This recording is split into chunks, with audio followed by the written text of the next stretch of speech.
Muito boa tarde. Antes de mais, muito obrigado por estarem aqui em mais uma sessão desta terceira edição do ciclo de conversas 60 Minutos de Ciência. Este mês decidimos dedicar o tema a um assunto extremamente atual e, no entanto, que continua a ser preciso insistir e quase a provar que ele é real e que, de facto, tem implicações. Todos nós conhecemos, já ouvimos falar em alterações climáticas, todos nós sabemos que o nosso papel no seu agravamento é direto e claro, no entanto, continua a ser algo que nos tem passado um bocadinho ao lado.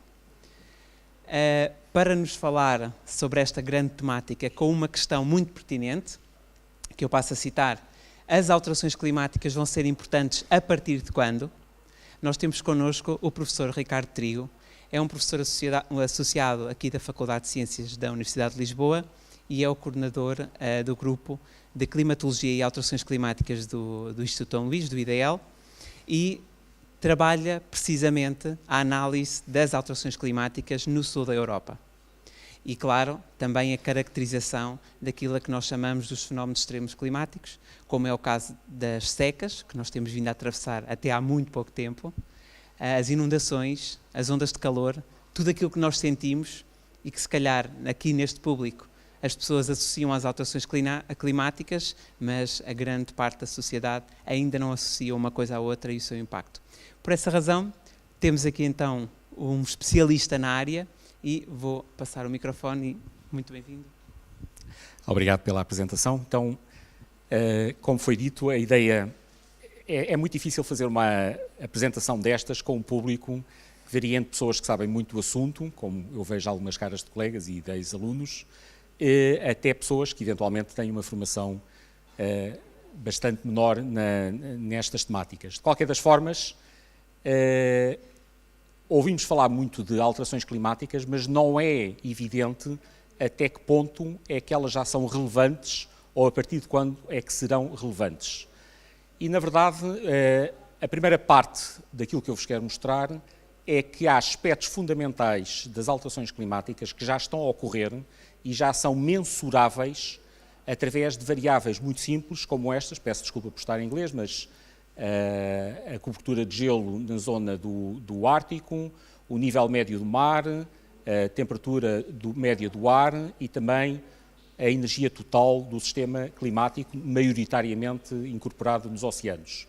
Se nós olharmos para a evolução no tempo destas variáveis nas últimas décadas, percebemos que a evolução está a sair fora daquilo que era a distribuição usual para estas variáveis e isso já só se justifica tendo em conta o papel das alterações climáticas.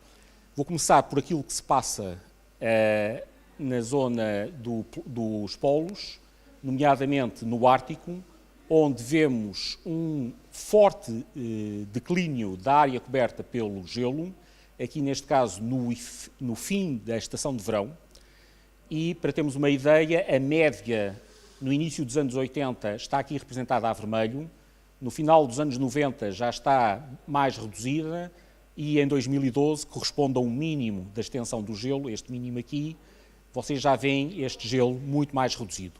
Mas, na verdade, a área nem sequer é o melhor indicador, porque o volume de gelo, que integra a área e a espessura, é um indicador ainda mais relevante do ponto de vista do que é que se está a passar. Okay? De qualquer das formas, cá está, isto é a diferença entre a média para 30 anos e aquilo que se passava em final de 2012, e desde aí anda aqui por baixo, mas é fácil ver que nos últimos 30 anos o declínio é bastante acentuado. Se olharmos para o volume, que tem em conta, de facto, a extensão e a espessura, aquilo que verificamos é o que vocês podem ver aqui para abril, no fim do inverno, e para o volume do gelo no Ártico no fim do verão, em setembro. E se vocês verificarem que a média do que se passava no início dos anos 80, o início dos anos 80 foi ontem, há muito pouco tempo, com aquilo que se passa nos últimos 10 anos, é fácil percebermos onde é que esta linha vai dar, não é? Portanto, basicamente, no fim do inverno, nós estamos próximos do desaparecimento do gelo na sua vasta maioria da área. Vai ficar aqui um pouco, nas próximas décadas vai ficar, tem sido uns resultados nos últimos tempos, mas este gelo todo que está aqui é muito pouco espesso, só tem 1 ano no máximo e facilmente desaparece e não volta a formar-se, ok? É evidente que no fim do inverno, nesta altura, março, há muito mais gelo, não há esta extensão, há muito mais gelo e o decréscimo não é tão acentuado como vocês podem ver ou do ponto de vista relativo, ainda vão ser precisas muito mais décadas para que ele desapareça. A razão pela qual isto está a ocorrer no Ártico, e eu não falo do Antártico de propósito, porque só tenho 1 hora, o Antártico é todo um outro mundo, o Antártico está tão frio que o aquecimento global permite que chova lá mais sobre a forma de neve, e então acumula-se mais neve do que aquela que desaparece pelo aquecimento, exceto nas zonas debaixo das placas de gelo, onde, digamos que a água quente está a corroer a parte de baixo do gelo. Portanto, o Antártico está a perder muito gelo, sabemos agora, mas não pelo aquecimento à superfície, mas sim pelo corroer da água que está muito quente em relação ao gelo, a cerca de 2 graus. Concentrando outra vez no Ártico e pensando na Groenlândia, há outro fenómeno que está a ocorrer, que é este frigorífico autêntico, que é a Groenlândia, que chega a ter 3 km em grande extensão nesta zona aqui de altitude de gelo. O albedo está a diminuir fortemente e, portanto, há muito menos reflexão e há muito maior absorção da energia solar, ok? E de tal forma que a altitude, vocês veem aqui nestas zonas vermelhas, está a diminuir, medido por um satélite da Agência Espacial Europeia, cerca de 1 metro por ano, ok? Portanto, tudo o que vocês estão aqui a ver está a diminuir a taxas assustadoramente elevadas nas últimas décadas, com tendência a acelerar. E porquê? Por 2 razões. Pelo aquecimento à superfície, mas também porque os glaciares associados, por exemplo, este aqui muito intenso, este, estão a despejar quilómetros cúbicos de gelo a taxas muito superiores àquilo que se passava no passado, ok? E, portanto, a massa de gelo está a acelerar, tipicamente, situações em que passamos de 3, 4 quilómetros de glaciar a entrar pelo mar adentro para taxas de 10, 12 quilómetros, ok? Alterações destas taxas nos últimos 20, 30 anos. Portanto, o gelo está a acelerar para o mar. Muito bem. Isto são fotografias que cada vez mais se podem tirar nos bordos da Groenlândia, com a água a descarregar diretamente. Reparem que esta água no topo da superfície vai refletir muito menos luz solar e vai absorver mais e, portanto, é mais um fator para que contribui. Estes fatores todos que eu estou-me a referir no Ártico vão contribuir para aquilo que nós chamamos um mecanismo de retroação positiva ou feedback positivo que faz aumentar novamente a temperatura. O aumento inicial da temperatura por efeito da alteração climática alimenta-se a si próprio e provoca mais aumento de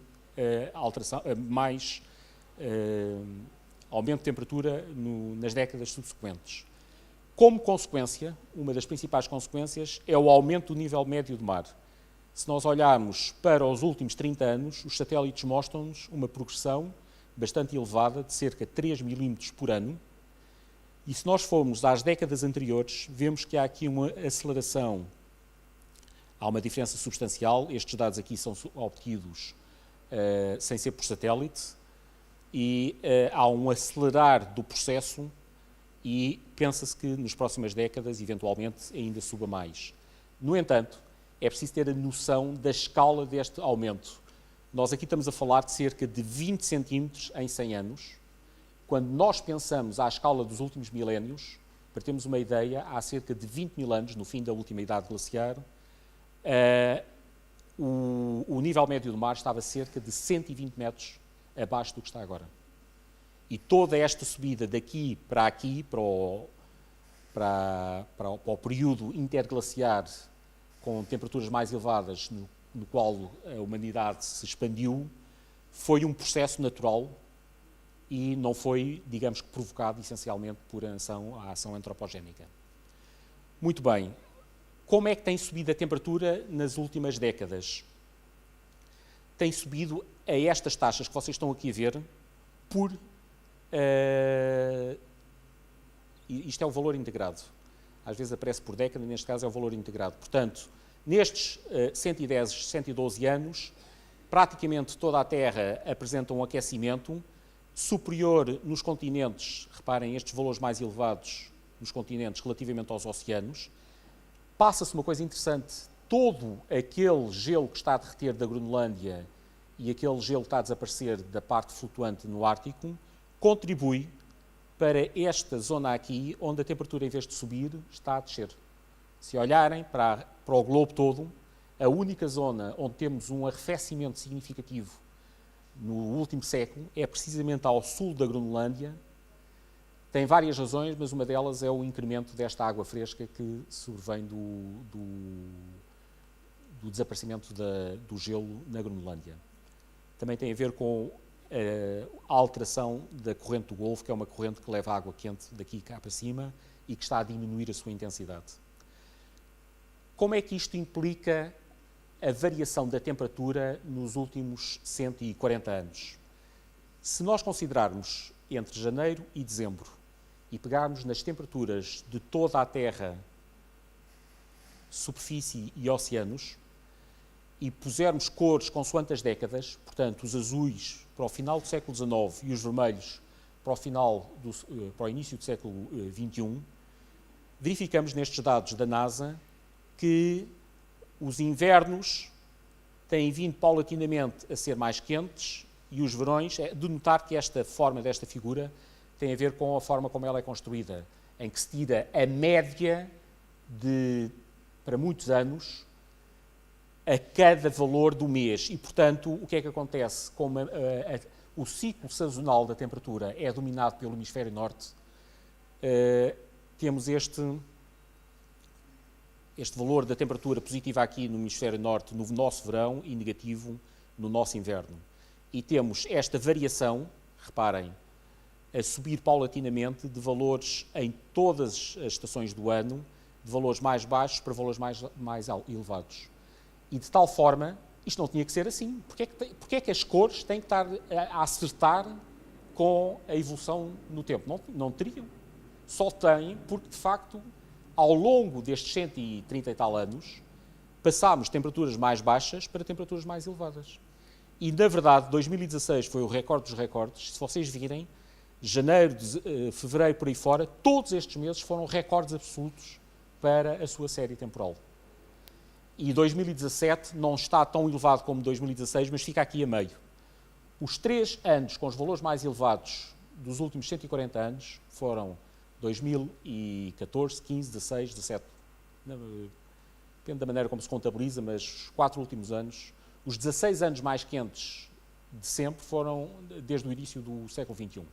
Okay? Portanto, há uma acumulação que não é por acaso nos últimos anos.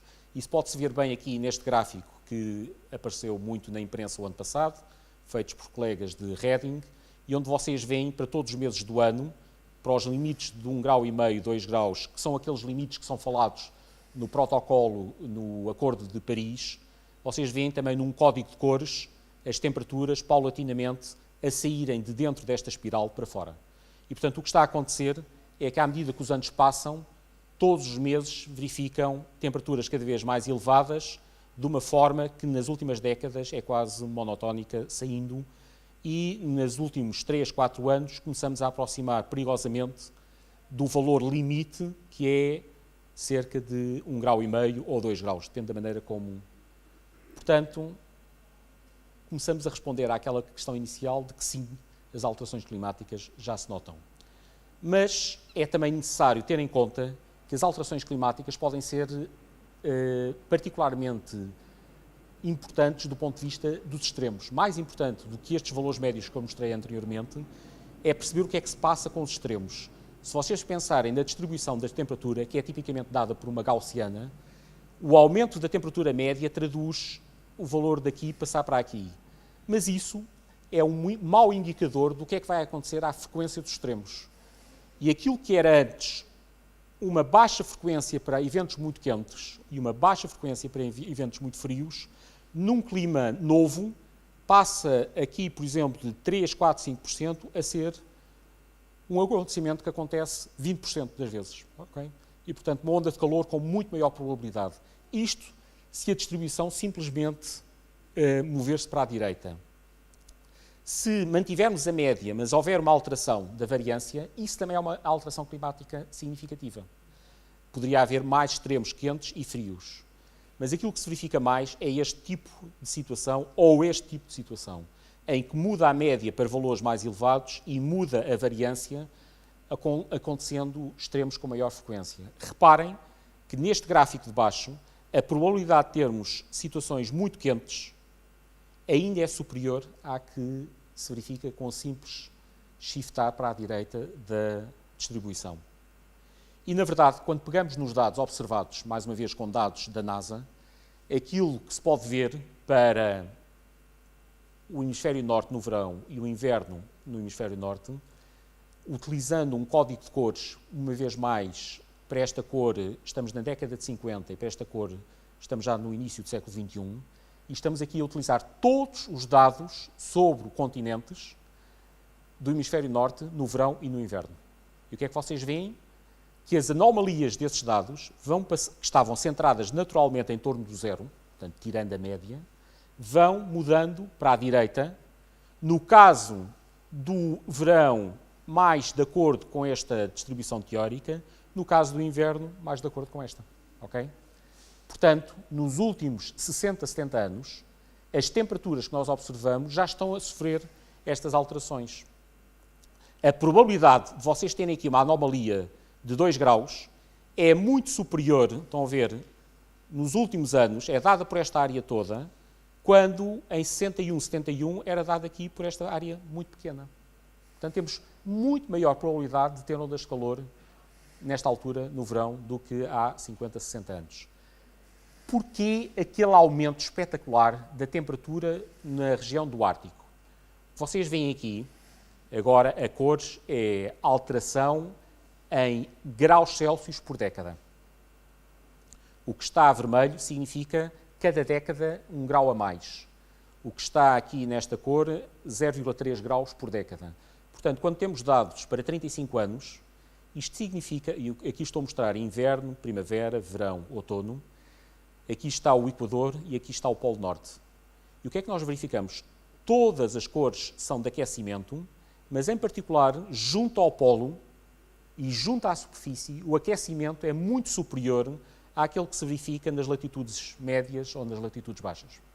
Portanto, temos um aquecimento 3 vezes superior nesta zona, afetando tudo o que seja a Escandinávia, o norte da Sibéria, o Alasca, que estão a sofrer as alterações climáticas a taxas muitíssimo superiores ao que o resto do planeta está a verificar.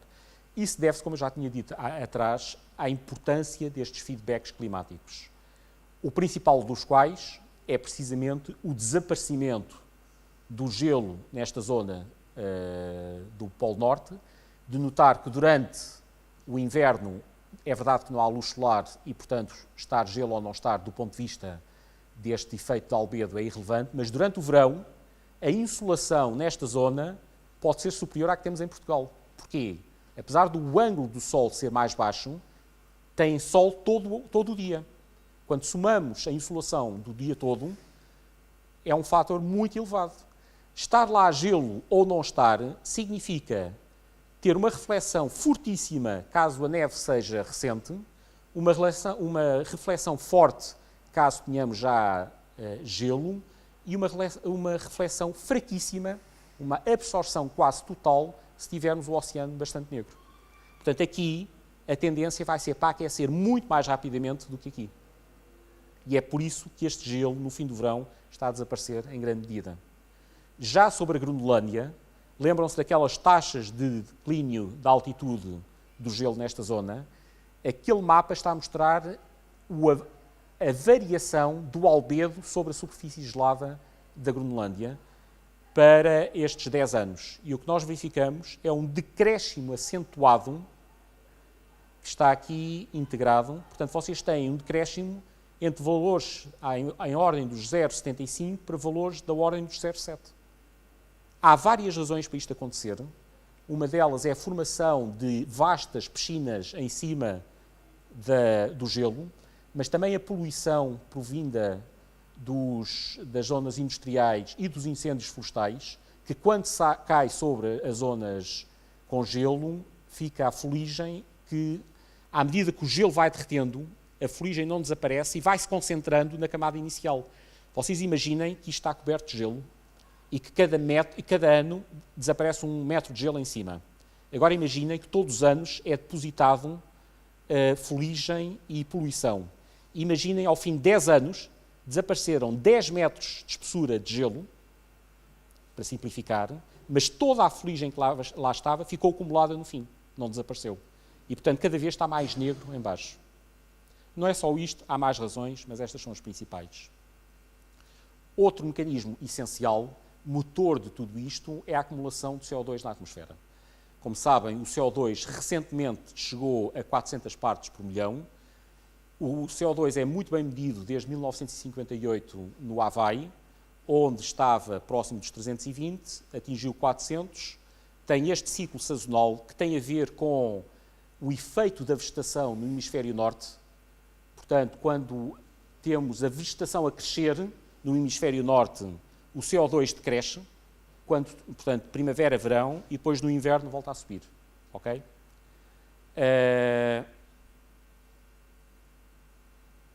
Dependendo do tempo, eu podia-vos mostrar aqui isto tem net aqui. Qual é a relação deste CO2 com o que se passou nos últimos quase 1 milhão de anos? Os 400 partes por milhão que estão aqui estão muitíssimo acima. Reparem, isto é a concentração de CO2 ao longo dos últimos 800 mil anos. Portanto, agora alargamos a escala temporal. Tudo o que são estes picos aqui correspondem a períodos em que a Terra no seu todo esteve mais quente do que nos períodos glaciares, como vocês veem aqui nestas zonas. Em geral, nestes períodos interglaciares, em que há menos neve acumulada no hemisfério norte e em que o nível médio do mar sobe aqueles 100, 120, 140 metros, o CO2 nunca ultrapassou as 300 partes por milhão. E, de repente, em 200 anos, nós disparamos de 280 para 400. E façamos o que façamos nos próximos 20, 30 anos, vamos passar rapidamente para 450. Estamos a crescer a concentração de CO2 na atmosfera nos últimos 5 anos a uma taxa de 2,5, 3 partes por milhão por ano. Cada ano passa mais 3, mais 3, mais 2, mais 2,5, mais 3. Um ano bom é 1,5. E um ano bom significa que a vegetação, por alguma razão, absorveu mais do que a média que costuma absorver. Ok? O que vocês estão a ver aqui é a evolução no tempo do CO2. Estão a ver aqui aquela curva que eu mostrei. Aqui é a estação de Havaí, que é aquele ponto vermelho. Isto é o Polo Norte, isto é o Polo Sul. O que é que isto está a mostrar? Está a mostrar a evolução no tempo do CO2, medido por todas estas estações, cujos pontos vão aparecendo aqui, e onde vocês veem que o hemisfério norte, ao longo do ano, varia muito mais que o hemisfério sul.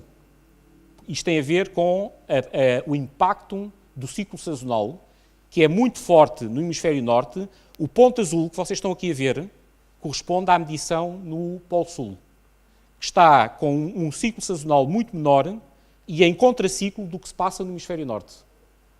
E ao mesmo tempo que isto se passa nestes dois pontos, vocês veem este fator de ampliação aqui das oscilações, mas o assustador não é isso. O assustador é a taxa com que tudo está a subir paulatinamente no hemisfério norte, no hemisfério sul, mais ao centro.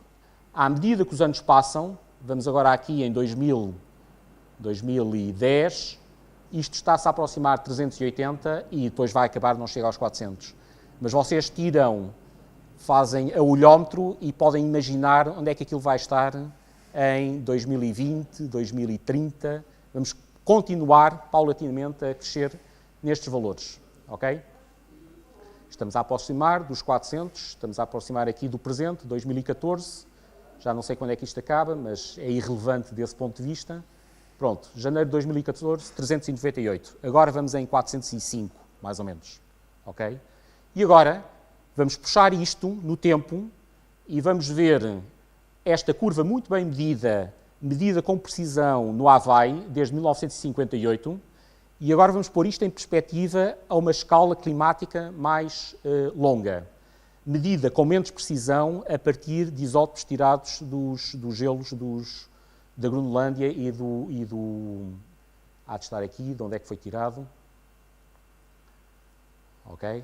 E, portanto, agora vamos estender isto para os últimos 2000 anos. Estão a ver? Cá está, abaixo. E agora vamos, com muito menos precisão no tempo, prolongar isto para vários ciclos glaciares interglaciares. Ok? E aqui vamos nós, 10 mil anos, 20 mil anos, o último máximo glaciar, aqui, o último período todo, e agora aqui vai subir a 280 no último período interglaciar, ok? Há 120 mil anos. E isto vai se repetir por aqui fora, e portanto isto permite-nos pôr em evidência o quanto esta variação do CO2 é relevante a escalas muito mais longas, mas também permite-vos vocês ver naquele primeiro filmezinho como a variação no hemisfério norte é diferente do hemisfério sul, mas mais tarde ou mais cedo estão todos de acordo e atingem valores muito elevados. Okay? Ainda que momentaneamente possam não parecer. Agora vou ver se consigo voltar ao... Aqui a representação. Ok? Muito bem, então, prosseguindo, agora vamos ver como é que a comunidade científica tem lidado com isto. Há 30 anos, quando as alterações climáticas começaram a ser faladas, foi necessário criar um corpo multinacional, multidisciplinar, que tomasse conta deste assunto e tem sido um enorme sucesso do ponto de vista científico e até do ponto de vista, digamos, de assessoria aos políticos para tomarem decisões. O que vocês veem aqui são os 5 relatórios que foram feitos na sequência desse processo, ao qual se chamou Painel Intergovernamental para as Alterações Climáticas. O primeiro assessment, o primeiro report foi em 1990, depois em 95, em 2001, 2007, este até ganhou o Prémio Nobel, para termos a noção da importância, e depois, agora recentemente, há 3 anos, saiu o último relatório. E todos estes relatórios foram fundamentais para uma série de decisões, por exemplo, o protocolo de Kyoto, a decisão de Paris foi com base no 5º relatório. Estes relatórios são gigantes, são 3 volumes de 1000 a 1500 páginas, onde se resume toda a ciência feita e que é relevante no planeta. Portanto, todas as opiniões são válidas, mas tudo é aferido e tudo é conferido por uma série de especialistas. Okay? Portanto, estamos a falar de milhares e milhares de artigos e de livros que são lidos, tomados em conta, sumarizados, e depois ainda há um resumo técnico que tem que passar pelos políticos, porque os políticos têm que assinar que estão de acordo com aquilo. Okay? Portanto, só para dar um exemplo, o Presidente Trump diz que não quer seguir o protocolo, mas, na verdade, eles já se comprometeram, o governo anterior, e, portanto, em grande medida, até que haja uma revisão, ele não pode sair daquilo que foi o compromisso. Portanto, não é assim tão simples. Muito bem, o que é que estes relatórios sumarizam? Sumarizam a ciência que é feita, em muita parte, com observações como aquelas que eu vos mostrei agora, mas muitas das conclusões são tiradas com base em modelos que pretendem reproduzir o clima atual, o clima do passado, e pretendem aferir, em função de certos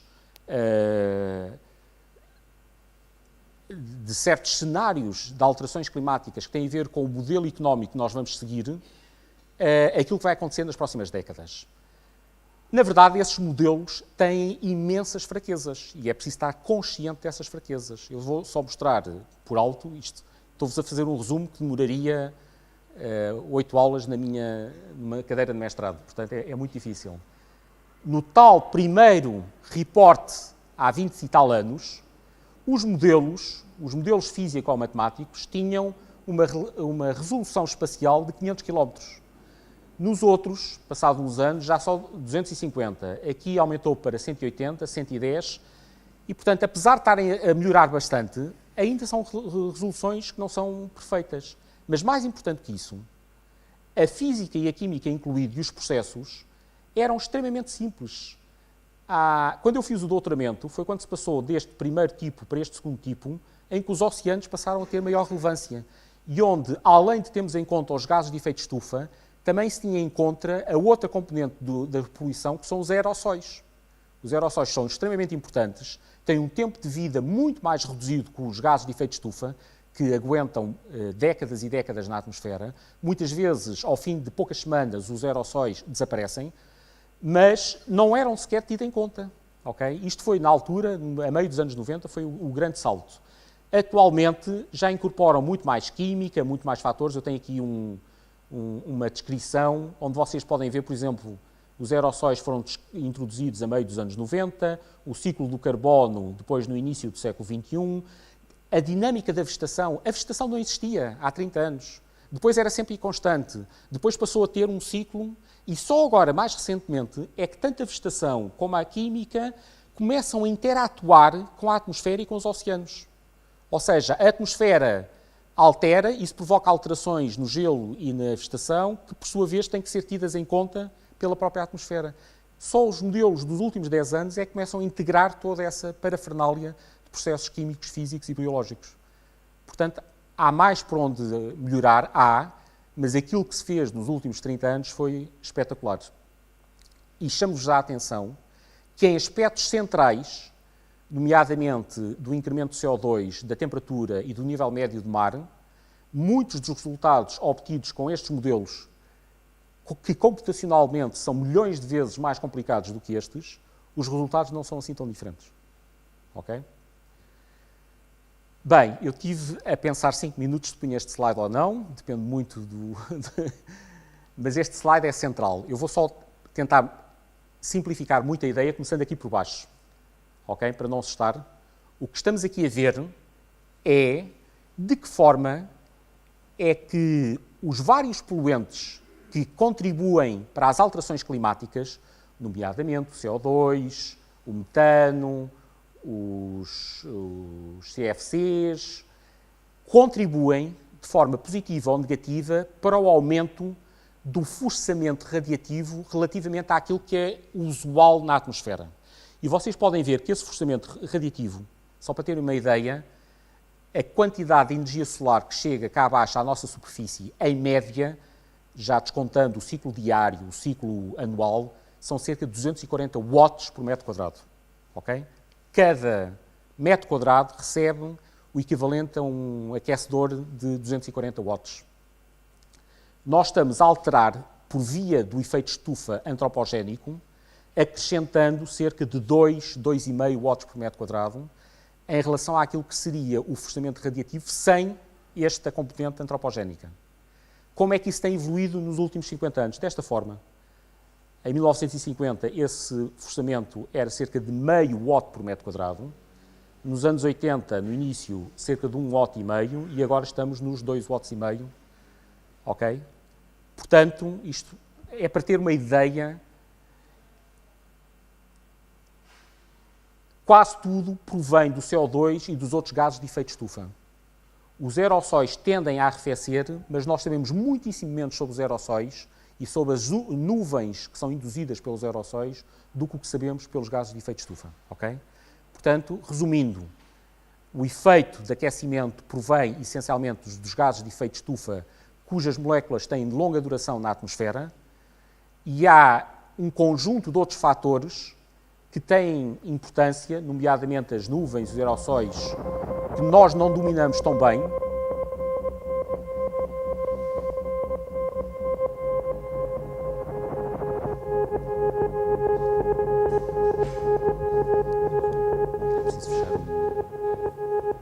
For 250 years now. Okay.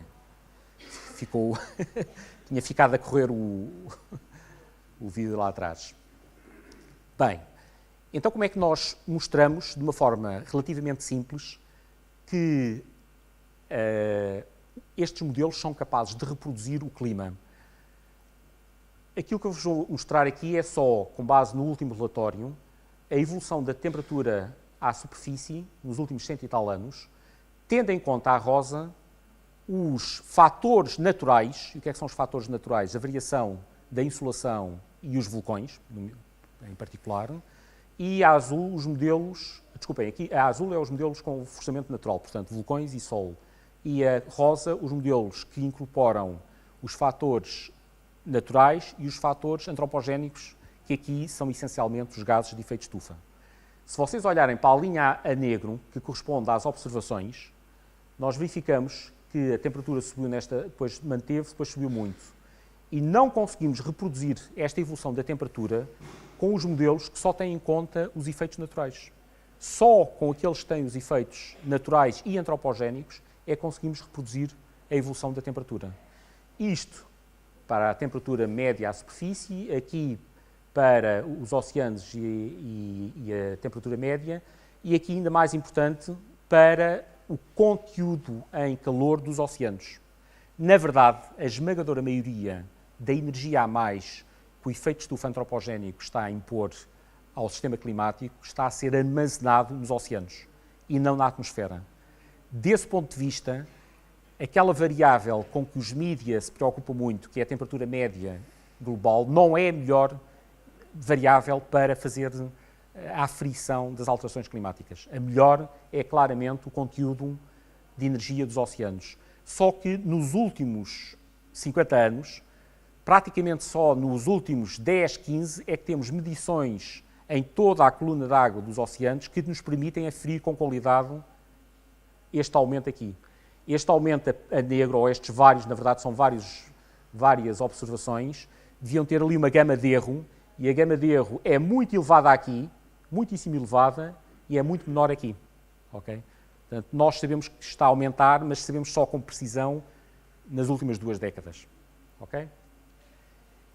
Agora, aqui eu queria-vos mostrar queria-vos provar um pouco aquela afirmação que disse há uns minutos atrás, de que nós estamos mais ou menos no enfiamento das previsões feitas há 10, 15, 20, 30 anos. As observações da concentração de CO2 estão aqui nesta curva. As previsões feitas naquele primeiro relatório do IPCC estão a amarelo, foram feitas em 1990, lembram-se, o primeiro relatório, e correspondem a esta gama de possibilidades.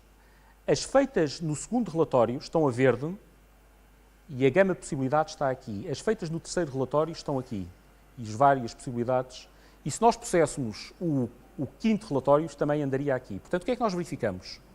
À medida que as décadas passam, a gama de possibilidades para o CO2, e depois vamos ver para a temperatura e para o nível médio do mar, e se tivéssemos mais uma hora, víamos para muito mais coisas, mantém-se dentro das previsões anteriores e, mais importante, a curva das observações, quando isto foi feito, este amarelo, as observações acabavam aqui, aí 2 anos antes.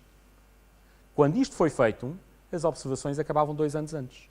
E por aí fora. E o que é que nós vemos? Que as observações da concentração média de CO2 estão exatamente no meio das previsões feitas sucessivamente em diferentes relatórios. O mesmo tipo de raciocínio podemos aplicar aqui ao nível médio do mar. Estão a ver? O nível médio do mar, aqui estão as observações, está mais ou menos no meio das previsões feitas há 25 anos, há 20, há 15, por aí fora. Portanto, isto é bastante interessante e sublinha um dos aspectos centrais daquilo que eu vos queria mostrar, é que nós, na verdade, não temos que esperar até ao final do século XXI para ver as alterações climáticas a acontecer. Assim como já vos mostrei que a temperatura média e os extremos estão a ocorrer com mais frequência, vocês podem ver perfeitamente que não só está a ocorrer com mais frequência, como estão dentro do valor mais ou menos médio do que foi previsto não só há 5, há 10, há 15, há 20, há 25 e há cerca de 30 anos.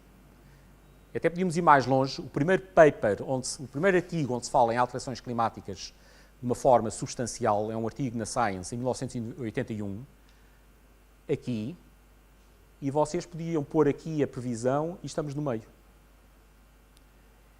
O modelo que está por detrás dessa previsão tem menos capacidade computacional que qualquer relógio eletrónico que nós tenhamos agora. Portanto, é uma diferença gigantesca de capacidade computacional, de dados, de modelação, de tudo. E, no entanto, apesar de toda essa complexidade, apesar de todos aqueles ingredientes a mais que nós vamos pondo, a verdade é que com alguma noção básica, alguma física básica, já se conseguiria ter uma resposta não muito longe. Para valores médios. Ninguém com isto conseguia dizer que as ampliações do Ártico eram muito maiores do que aqui ou outros fatores. Então, estamos a falar só de valores médios, ok? E o mesmo aqui para a temperatura. Muito interessante, quando isto foi feito, esta figura, vocês parece que estamos aqui a ver uma espécie de estagnação da temperatura, não é? Parece que não está ali a subir muito. Só que digo-vos que isto tem dados até 2010, 2011. O que é que aconteceria se tivéssemos aqui os anos 2014, 15, 16 e 17 que eu falei? Os pontos estão aqui.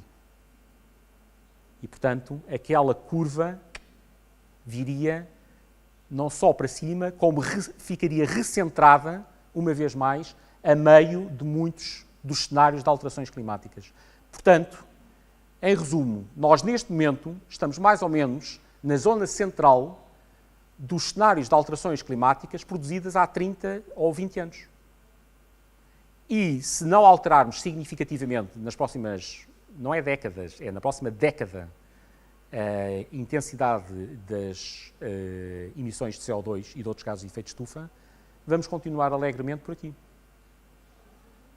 E aquela espiral que vos mostrei antes vai continuar alegremente e daqui a 30 anos está entre 1,5 grau e 2 a chegar aos 2. 30, 40 anos. Não? Aqui não é muito relevante se é com 30 ou 40. A tendência tem muita inércia. Então o que é que podemos dizer para o futuro? Para o futuro, este último relatório sugere 4 cenários cuja possibilidade depende muito das opções socioeconómicas que a humanidade tomar. Um dos cenários diz que nós vamos estabilizar daqui a umas centenas de anos num fuçamento radiativo, no tal que tínhamos falado, que eu estava a falar antes, em cerca de, que agora vai aqui, em cerca de 2,5, em cerca precisamente de 2,6 watts por metro quadrado. Este é um cenário altamente otimista. Daqui a 10 anos estamos todos com carros elétricos, só há centrais eólicas, solares e nucleares, já não há carvão, já não há motor diesel, já não há motor de explosão. Portanto, estão a ver o tipo de conversão que isto implica em 2 décadas. Estes 2 cenários são os mais plausíveis, diria, e este é um cenário mais típico business as usual. Vamos continuar a chafurdar disto à boa maneira, como fizemos nos últimos 50 anos, e então vamos estabilizar em 8,5. Okay? Portanto, há 4 cenários, não há nenhuma capacidade atual de os melhores cientistas do mundo, todos os prémios Nobel, dizer se vamos mais por aqui, por aqui, por aqui ou por aqui. Não há probabilidades associadas a estes cenários. Todos estes cenários correspondem a taxas de emissão dos gases de efeito de estufa. Por exemplo, dióxido de carbono, isto é o histórico, e agora a evolução do dióxido de carbono para este cenário pouco plausível seria esta. E por aqui fora, estão a ver?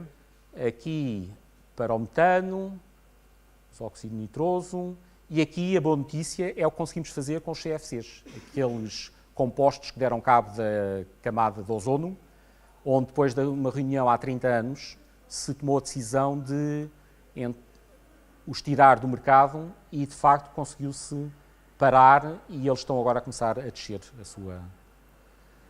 Ok, o que é que isto significa em termos integrados de equivalente de CO2 que ainda podemos emitir para a atmosfera? O que gastámos nos últimos 200 anos está aqui a negro, estão a ver? Há uma relação muito forte entre o valor integrado de emissões de CO2, desde 1870, em gigatoneladas de carbono, e a temperatura média anómala que subiu desde essa altura. E aqueles 4 cenários que eu falei anteriormente, o 2.6, 4 e por aí fora, estão aqui expressos em termos de quanto mais emissões em gigatoneladas de carbono é que estão associados a esses cenários e o único que nos permitiria abater e manter dentro dos parâmetros que estamos a ter agora seria gastar este até aqui, até cerca de 1100, 1200. Isto significa tudo o que podemos gastar de carbono nos próximos 1000 anos, de preferência, está concentrado nestes próximos 80 anos e está daqui até aqui. Ok? Se nos postarmos extremamente bem no tal cenário que vamos todos andar de carros elétricos daqui a 10 anos e sem motores de combustão em lado nenhum, em princípio, teríamos uma concentração, um gasto ainda deste género.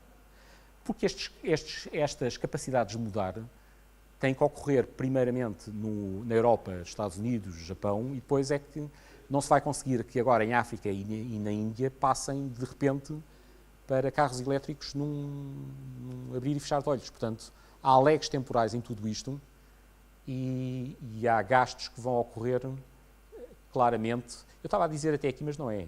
O que podemos gastar no melhor cenário, no 2.6, é da mesma ordem do que já gastámos até agora e está aqui, portanto, até cerca de 800.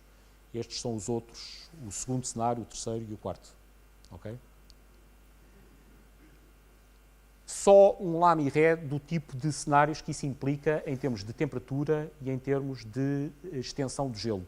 Lembram-se daquela extensão do gelo que estava a desaparecer nos últimos 40 anos? Estamos aqui nas observações. Isto são cenários do que vai acontecer ao gelo. No cenário bom, se nos portarmos bem, consegue-se aguentar sem desaparecer. Em qualquer um dos outros, acaba por desaparecer. Mais década, menos década, o gelo, no fim do verão, acaba por desaparecer. Nuns antes, noutros depois. Okay? A temperatura, no cenário mais benevolente, ficaria num valor bastante mais baixo do que no cenário mais apocalíptico.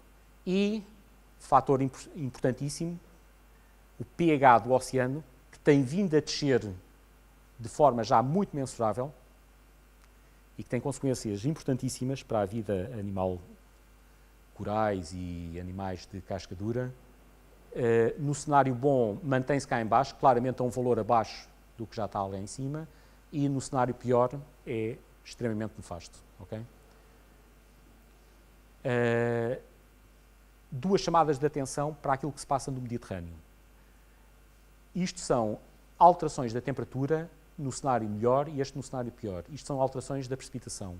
Vocês reparem que a temperatura aumenta sempre na Europa, mas em particular, nestes cenários piores, a precipitação desce e o grau de aridez aumenta. Como se tem vindo a verificar. Okay? E é com isso que eu queria terminar, mostrar-vos um caso específico para a Península Ibérica. Eu tenho estudado muito ondas de calor e secas no Mediterrâneo. E tanto para um caso como para o outro, o Mediterrâneo, e em particular a Península Ibérica, são dos melhores sítios para provarmos que só podemos ter o aumento da frequência das ondas de calor e da intensidade das secas se nos modelos que estamos a utilizar incorporarmos os gases de efeito de estufa que já foram lançados para a atmosfera. Bem, nos últimos anos, para contar uma história de forma muito curta, temos tido imensas secas bastante intensas, estamos praticamente a sair de uma agora. Tivemos uma muito forte, a maior de sempre, em 2004, 2005. Tínhamos tido uma muito forte em 98, 99, em 94, 95. 2011, 2012, que é que eu estou aqui a caracterizar. Quando nós analisámos a precipitação para a Península Ibérica toda, as 3 secas mais fortes para a Península Ibérica saíram precisamente nos últimos 20 anos, estão a ver aqui, 2004, 2005, a mais forte de sempre, 11, 12, 98, 99, e esta que estamos agora a sair deverá ser uma das 10 mais fortes. O que é que estamos a ver? Uma concentração de secas só medidas pela precipitação, que não é o único aferidor das secas, porque a seca é menos precipitação, mas também é maior evapotranspiração. Isso é extremamente importante, porque mesmo com algumas das secas que nós estamos a ter agora, particularmente esta última, 2016-2017, foi tanto uma seca resultante de menor precipitação, mas muito do aumento da temperatura e da evapotranspiração. Ou seja, a mesma diminuição de precipitação que verificámos nos últimos 2 anos, se tivesse verificado há 50 ou 60 anos, não tinha dado os efeitos na agricultura e nos recursos hídricos que deu esta última seca. Portanto, temos que aferir o aumento das secas na conjugação do fator da precipitação com o aumento da evapotranspiração por efeito da temperatura. Para pôr um bocadinho em perspectiva, até com o que o IPMA mostro-vos aqui um índice muito utilizado para secas, que é o Palmer Drought Index, para algumas das últimas secas em Portugal, e isto muitas vezes, aparece muitas vezes na televisão e nos jornais agora na sequência da última seca. Vocês podem ver que as secas mais intensas só para Portugal, 81, 2005, 2012, tudo o que está castanho nesta cor é seca extrema, e outubro de 2017, pela primeira vez, tivemos tanto território em seca extrema. A evolução temporal desta seca foi muito atípica. Enquanto que a maior parte das secas ocorre de forma significativa no período inverno-primavera, esta seca, que está aqui descrita a vermelho, só começou a ocorrer de forma significativa, estão a ver aqui, a meio, já no início do verão, prolongou-se e depois, em vez de desaparecer no outono, como ocorreu com estas secas todas, estão a ver 2004, 2005, 11, 12, por aí fora, esta continuou. E, aliás, estamos aqui, janeiro, fevereiro, continuamos aqui, agora março vai desaparecer. A seca extrema vai desaparecer agora, felizmente. Então, para terminar, o que é que isso significa dos modelos só poderem reproduzir as secas incorporando os gases de efeito de estufa? Vamos pegar outra vez nos dados observados para todo o Mediterrâneo. Se vocês compararem os últimos 40 anos, 71, 2010, com os primeiros 70 anos do século XX e fizerem a diferença, é isto que obtêm. Tudo que está a vermelho significa que choveu menos, ok? Portanto, claramente o Mediterrâneo com uma tendência maior para a seca. Há aqui umas zonas onde chove mais e reparem que todo o norte da Europa chove mais. Se fizermos a série temporal correspondente à precipitação neste retângulo, o que acontece é isto que está aqui, uma diminuição acentuada. Qual é a capacidade dos tais modelos climáticos de reproduzir? Bem, tem vindo a melhorar consistentemente nos últimos 20 anos. Até há 15 anos seria relativamente fraca. E aquilo que eu vos mostro aqui é a precipitação para o inverno, que é aquilo que verdadeiramente interessa no Mediterrâneo, anomalias da precipitação e a preto, as observações para os últimos 100 e tal anos estão aqui. Portanto, significa que estamos a ter uma diminuição percentual dada por este traço. Estão a ver? Da precipitação invernal para os últimos. Portanto, é o correspondente a isto aqui. Esta diminuição aqui corresponde a esta diminuição que está aqui. Se nós tivermos modelos de clima que correm só com a parte atmosférica, verificamos que não conseguimos, a curva de probabilidade não consegue reproduzir minimamente estas observações. Se nós corrermos os modelos já incorporando aquilo que se passou também do ponto de vista oceânico, já temos um sinal bastante mais próximo. Estou a dizer asneira. Se nós corrermos os modelos em período pré-industrial, sem o efeito de estufa, aquilo que obtemos é a curva a negro. Estão a ver? Se nós corremos os modelos para 200 anos atrás, com o CO2 que havia na altura, os gases de efeito de estufa. Se nós corremos os modelos para o presente tempo, com os gases de efeito de estufa, mas só para a versão atmosférica, obtemos esta curva azul. Se corrermos para aquilo que é acoplado oceano-atmosfera, então sim, obtemos esta curva a vermelho, que já está muito mais próxima deste valor. Aquilo que vocês veem aqui é um resumo de uma série modelada por modelos acoplados, ok? E o decréscimo que vem aqui e o acréscimo que vem aqui é correspondente a esta série temporal e onde se mostra que só conseguimos reproduzir o decréscimo de precipitação observado nas últimas décadas se utilizarmos modelos que incorporam os gases de efeito de estufa tal como eles foram efetivamente enviados para a atmosfera. Ok? Este exemplo podia reproduzi-lo para secas noutros sítios, tipicamente para climas mediterrâneos. Aqueles climas como na Califórnia, no Chile, no sul da África, não é por acaso que todas estas zonas têm secas e ondas de calor. estas zonas são particularmente suscetíveis, como vocês podem ver aqui, neste mapa. Olhem aqui o que é que vai acontecer à precipitação. Aqui, aqui, aqui, aqui e aqui na Austrália. São precisamente zonas onde, para além da temperatura aumentar, porque vai aumentar em todo o lado, estão em regimes hidrológicos muito dependentes da quantidade de água que cai, e se cair apenas menos 10, 20%, vai ter graves consequências para o ciclo hidrológico e para a capacidade das plantas, da obtenção de água, dos aquíferos. Não se esqueçam que na atual seca pode chover assim mais 2 semanas e os aquíferos continuam sem água nos próximos meses. Os aquíferos estão na última. O voltar a ter água nos aquíferos vai demorar meses, se não anos. Ok? Portanto, é preciso termos a noção das escalas temporais a que as coisas ocorrem. Bem, é tudo. Obrigado.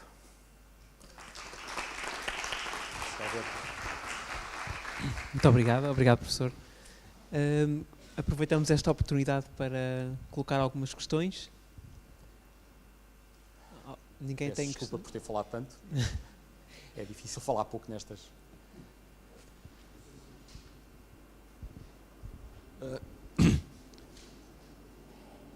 Uma questão relativamente aos modelos de forçamento da radiação. A barra de erro, naquele gráfico que disseste que não sabias se ias pôr, não pôr. No forçamento radiativo. Sim. A barra de erro vai aumentando de 50 para 2011. Boa. Porquê? Porque os aerossóis, a barra de erro, repara bem que o CO2 tem pouca barra de erro e este também. A barra de erro vem do efeito direto e indireto dos aerossóis. E esse efeito, na verdade, com o aumento da poluição na China, na Índia, tem vindo a aumentar. Este efeito é diretamente dos aerossóis. Repara que aqui, por exemplo, o black carbon, aquilo que eu dizia quando cai em cima do gelo, já tem um efeito positivo, coisa que antigamente não era considerada há 20 anos. O ajustamento das nuvens em função dos núcleos de condensação que os aerossóis permitem é um dos maiores fatores de imprevisibilidade. E, na verdade, à medida que há mais poluição e mais aerossóis, e há outra maneira de ver isto. Se nós limparmos a atmosfera, se de repente deixarmos de ter carros e deixarmos de ter aviões e barcos e centrais a carvão, o que é que vai acontecer nos 10 anos a seguir? Estes fatores, que no seu todo contribuem para diminuir a temperatura, desaparecem, mas aqueles mantêm-se. Não é? Portanto, não é líquido que uma limpeza dos poluentes a curto prazo, porque a escala temporal a que funcionam é muito distinta. Ok? Aliás, há quem diga que aquele período de não aquecimento entre os anos 40 e os anos 70 se deveu, em parte, à contribuição dos aerossóis da Europa e dos Estados Unidos, que depois, por razões ambientais, com as chuvas ácidas e com os motores diesel muito poluentes, tiveram que ser restringidos. Baixou-se muito a emissão de aerossóis nos Estados Unidos e na Europa, e que isso permitiu que o efeito estufa aparecesse em toda a sua magnitude. Não sei, não é... Há opiniões que não são assim tão consentâneas com essa ideia. Havia mais alguém que tinha uma dúvida?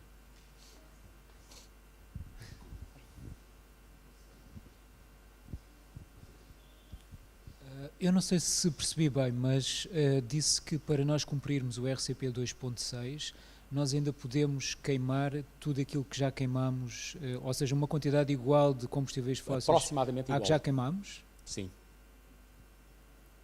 Ao longo dos próximos 100 anos. Vamos lá ver. Isso é importante perceber, porque... Portanto, o valor total está aqui. Significa que nós vamos baixar, mas ainda vamos ter... por exemplo, estão aqui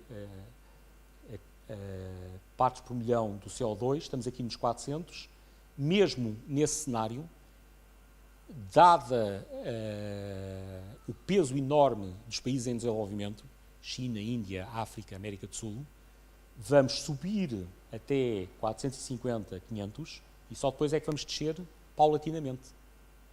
Ok?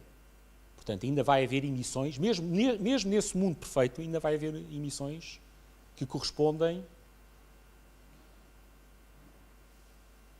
a queimar daqui até aqui. Note o espaçamento por década. Repare-se, o espaçamento é década a década.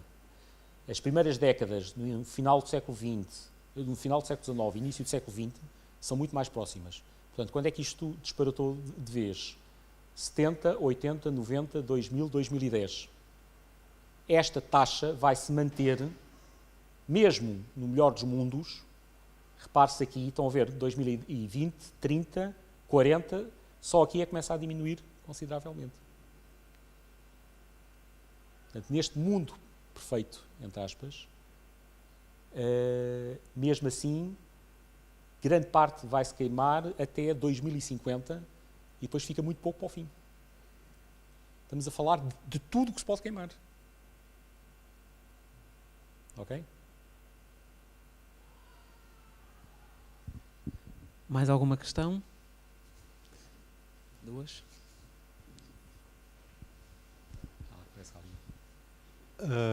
Boa tarde.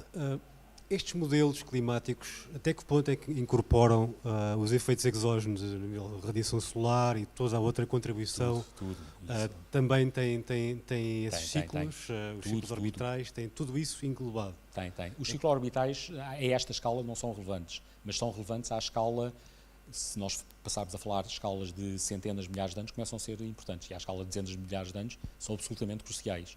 Mas nesta escala de dezenas de anos praticamente são irrelevantes, praticamente não muda a inclinação do eixo.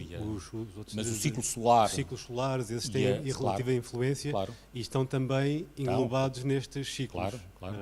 Raramente se vê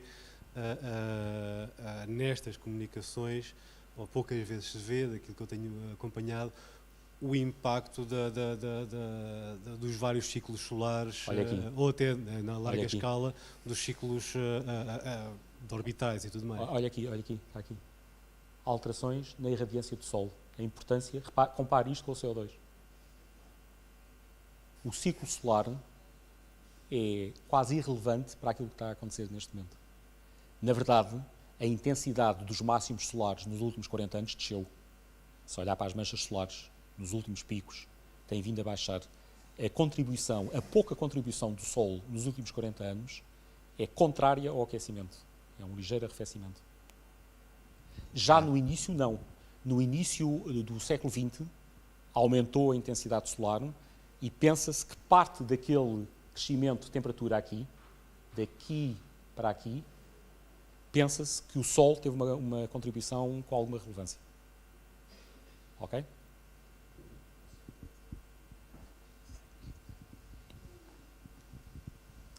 A minha pergunta tem a ver, talvez, com um daqueles cenários onde havia uma média que era misteriosa. Estes? Acontece o mesmo fenómeno. Essa linha atracejada que é média, isso corresponde a quê? Corresponde esta aqui, às observações. Isto aqui é as observações. Ok. Então, para que as observações vão tão pela média, isso corresponde a quê? A algum modelo? Porque aqui há vários cenários. E os cenários são variações do mesmo modelo ou são modelos diferentes? É tudo. Boa pergunta. Na verdade, isto é muito mais complicado.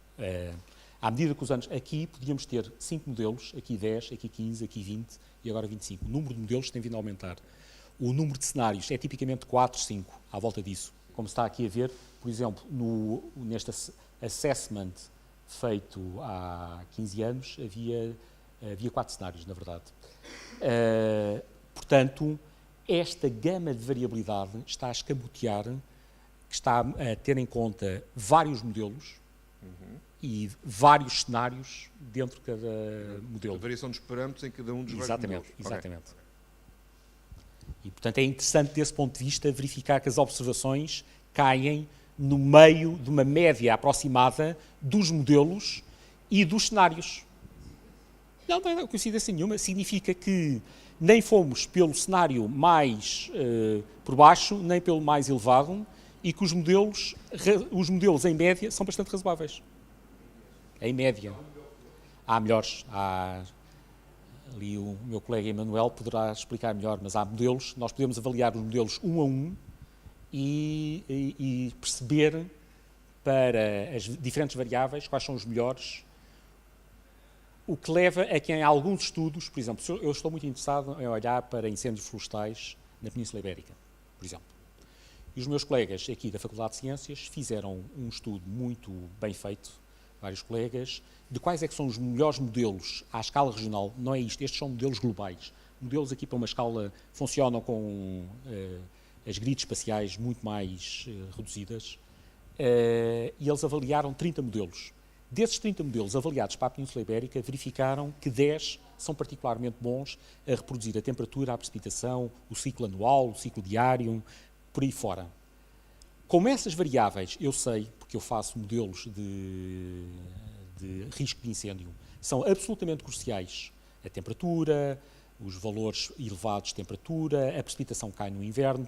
Eu consigo fazer modelos de área ardida para Portugal, muito bons, que explicam 80% da variância, com base em parâmetros meteorológicos. A maior parte da área que arde em Portugal depende das variáveis climatológicas, ok? A esmagadora maioria. Isso é bem conhecido, aparece em todos os relatórios, é assim. Portanto, isso é muito importante para percebermos que pôr 10 vezes mais dinheiro em aviões só vai diminuir um bocadinho a área, mas a forma como essa área arde de ano para ano depende, em grande medida, do clima de inverno, primavera e, em particular, do verão.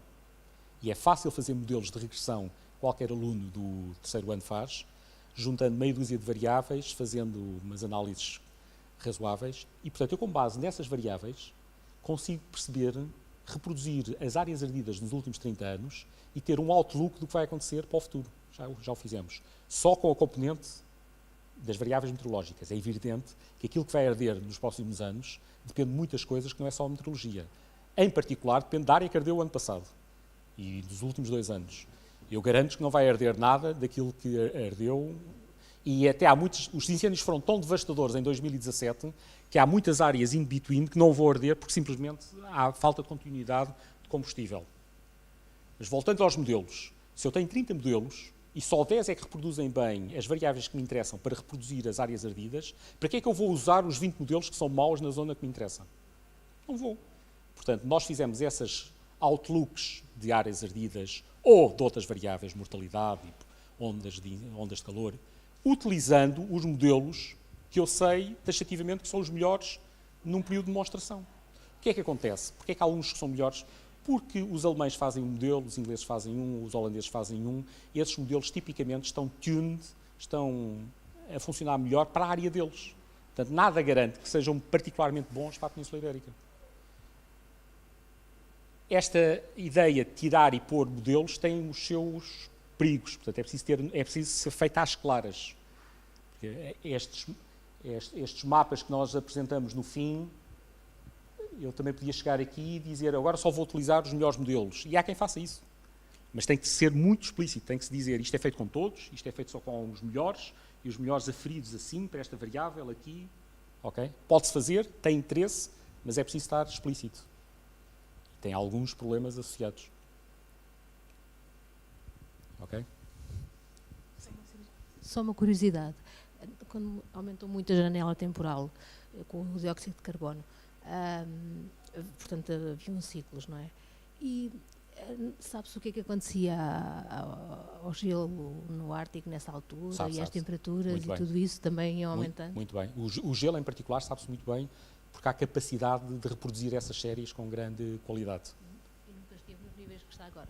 Como? Nunca esteve nos níveis que está agora? O gelo ou o CO2? A quantidade de gelo. Boa questão. Por exemplo, no último período interglaciar, há 120 mil anos, em que a temperatura, aí é difícil ter a certeza, mas a temperatura poderia estar, os meus colegas de geologia podem ajudar, mas estaria 2, 3 graus em média, mas depende de onde. Quando nós dizemos 2 graus, vocês já viram que eu dizer 2 graus o globo estar a 2 graus não tem nada a ver com o Ártico estar a 2 graus. Para o Ártico estar a mais 2 graus, Portugal se calhar era só mais 0,5. Para o globo estar a mais 2 graus, o Ártico se calhar é mais 5. Mas o que é que sabemos? Sabemos que há 120 mil anos o nível médio da água do mar era mais elevado, mas já há ali muita coisa, uns dizem 5 metros, noutros dizem 10 metros, varia. A temperatura era mais elevada e era elevada de uma quantidade que é compatível com o tipo de cenários para os quais nós nos estamos a atirar. Portanto, quando falamos aqui mais 1,5 grau, 2, 2,5, é o tipo de temperatura à escala global que corresponde a esse período interglaciário há 120 mil anos. E, portanto, é um ótimo análogo para termos uma ideia do que é que pode acontecer. O problema é que aquilo que acontece ao gelo, nomeadamente na Groenlândia e na Antártida, precisa de centenas, se não mesmo milhares de anos para assentar. Quando nós olhamos para estas curvas aqui, reparem que isto não para em 2100, isto vai até 2300, não é por acaso. Aquilo que vai acontecer ao gelo na Groenlândia e na Antártida, temos que pensar nessas escalas temporais mais longas. E nessas escalas temporais mais longas, não há dúvida nenhuma que o gelo vai baixar. Porquê é que não temos dúvida?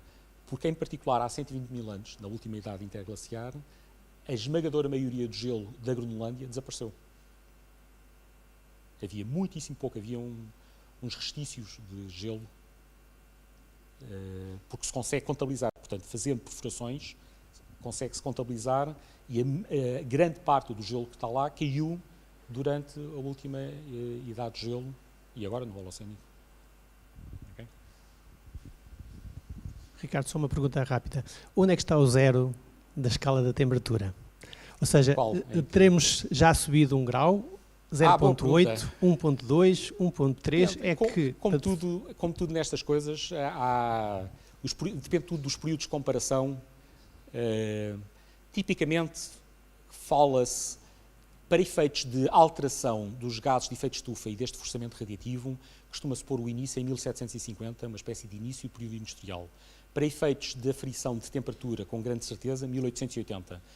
Na verdade, entre 1750 estávamos em clara e pequena idade de gelo, a temperatura subiu até 1880.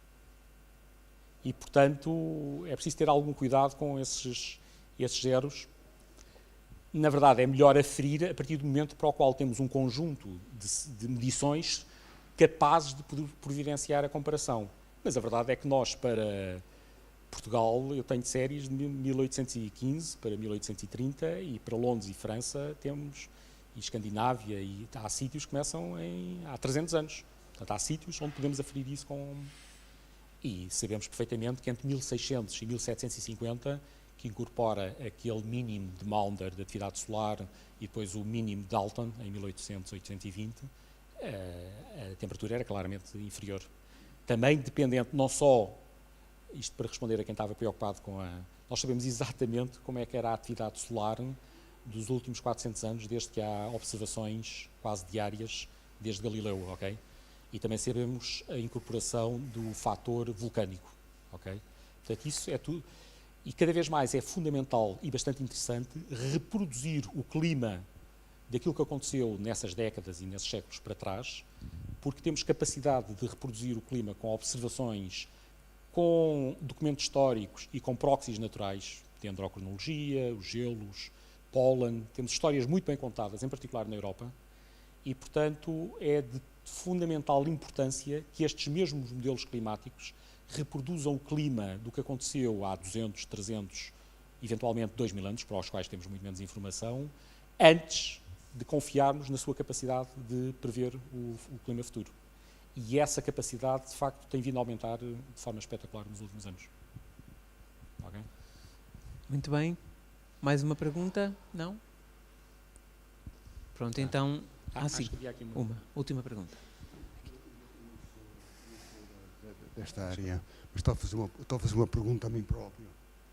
Se este cenário se mantiver, se os gelos se forem derretendo, o equilíbrio terrestre mantém-se ou haverá qualquer coisa? Não.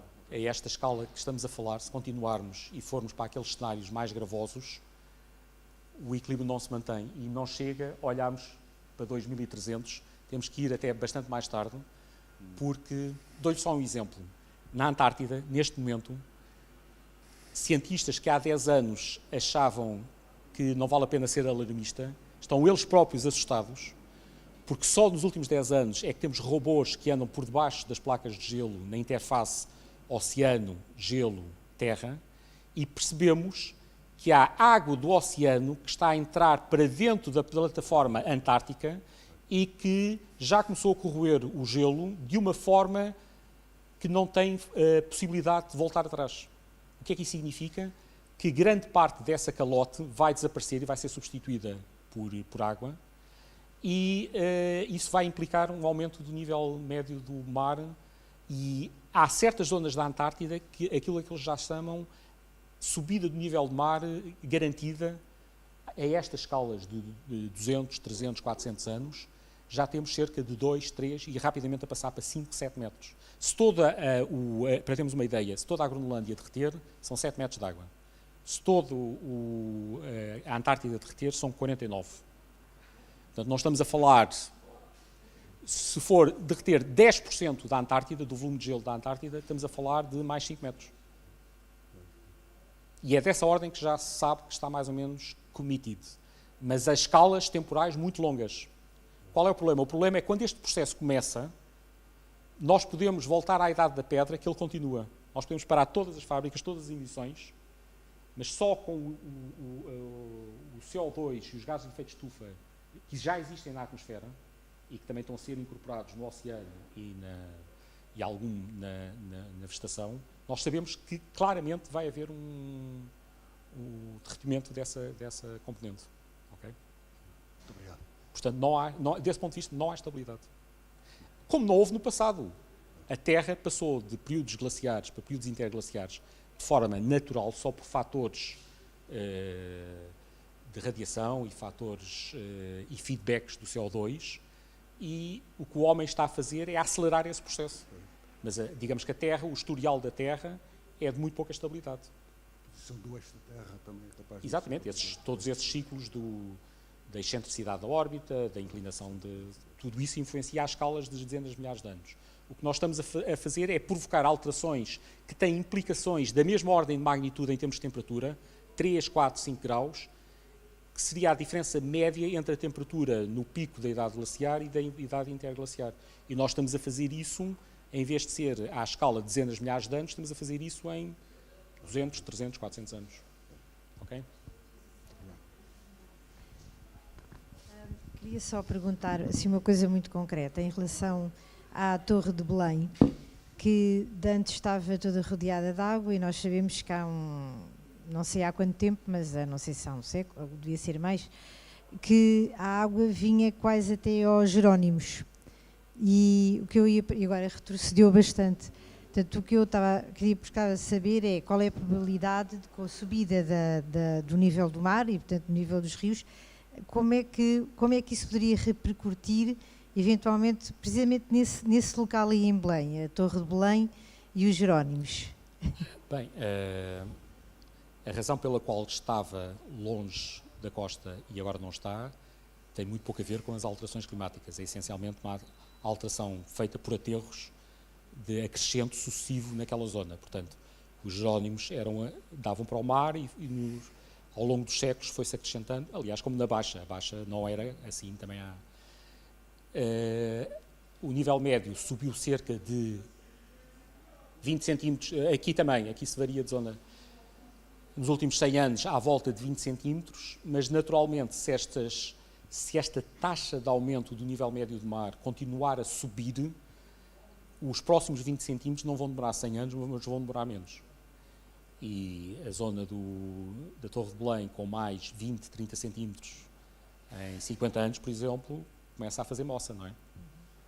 Portanto, e à escala dos séculos, é bom falar na Torre de Belém, porque a Torre de Belém está à escala de 5 séculos, não é? Portanto, vamos pensar em 5 séculos, e se pensarmos em 5 séculos, estamos a falar de metros. Portanto, aquela pontezinha para os turistas irem para lá não chega. Tem que ser mais alta. Muito bem. vamos finalizar. Muito obrigado, professor, por esta belíssima apresentação. Espero que tenham todos gostado. Contamos convosco nas próximas sessões. Eu vou passar uma folhinha, se quiserem deixar o vosso e-mail para receberem as próximas iniciativas, deixem o vosso e-mail. E muito obrigado e até à próxima.